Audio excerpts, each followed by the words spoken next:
ஓம் தொலைக்காட்சி செய்திகளுக்காக இணைந்திருக்கும் நான் கிருஷ்ணாயினி ஒரு திருராவு. கொழும்பு 13 சபரிமலை ஸ்ரீ சாஸ்தா பீடத்தில் நாளை விசேட திரவிய மகாயாகம் ஆரம்பமாக உள்ளது.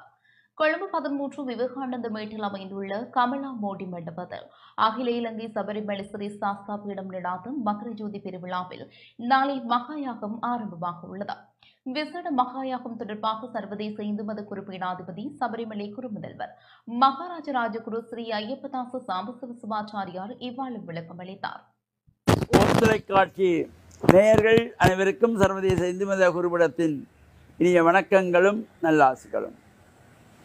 எதிர்வரும் 24ஆம் திகதி செவ்வாய்க்கிழமை 24/12/2024 அன்றைய தினம் அகில இலங்கை சபரிமலை ஸ்ரீ சாஸ்தாபுரி நடத்துகின்ற மகர ஜோதி பெருவிழா கொழும்பு தலைநகரிலே கொழும்பு 13 விவேகானந்தா மேட்டில் அமைந்துள்ள கமலா மோடி மண்டபத்திலே இந்த பூஜைகள் சிறப்பாக நடைபெற்று வருகின்றன.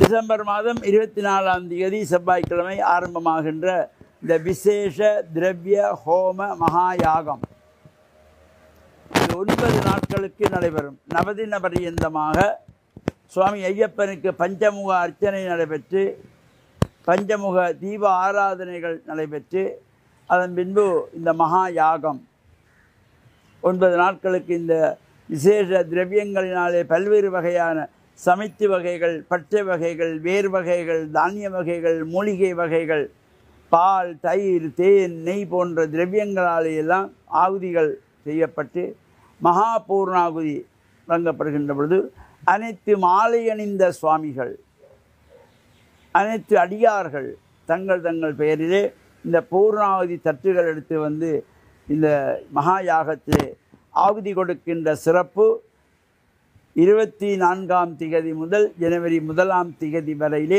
9 நாட்களுக்கு சிறப்பாக நடைபெறும்.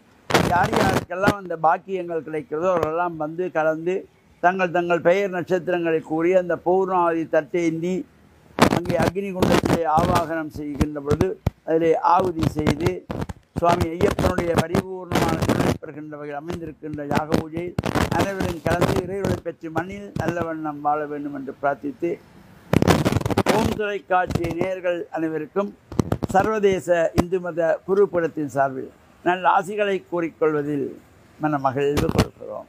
சுவாமி சரணம். இத்துடன் இந்த செய்தி அறிக்கை நிறைவு பெற்றது. தொடர்ந்து நமது நிகழ்ச்சிகளோடு இணைந்திருங்கள். வணக்கம்.